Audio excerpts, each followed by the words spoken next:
જામનગરના ગ્રામ્ય પંથકમાં ક્ષત્રિય સમાજનો ધર્મ રથ આવી પહોંચ્યો। રથમાં ક્ષત્રિય સમાજના લોકો બહોળી સંખ્યામાં જોડાયા હતા અને જય ભવાનીના નારા લગાવ્યા હતા। રાજકોટ લોકસભા સીટના ભાજપના ઉમેદવાર પુરુષોત્તમ રૂપાલાએ ક્ષત્રિય સમાજની મહિલાઓ વિશે કરેલી આપત્તિજનક ટિપ્પણી બાદ રોષે ભરાયેલા ક્ષત્રિય સમાજે પુરુષોત્તમ રૂપાલાની લોકસભાની ટિકિટ રદ કરવાની માંગણી સાથે ગામે ગામ ઉગ્ર આંદોલનની શરૂઆત કરી હતી।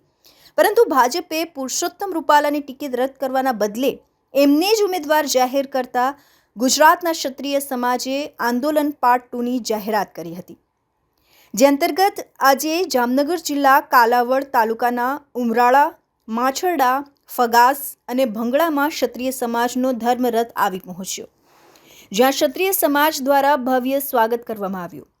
આ રથમાં ક્ષત્રિય સમાજના લોકો બહોળી સંખ્યામાં જોડાયા હતા અને જય ભવાનીના નારા લાગ્યા હતા। હર્ષલ ખંડેડિયાનો રિપોર્ટ, તન્ના સમાચાર, જામનગર।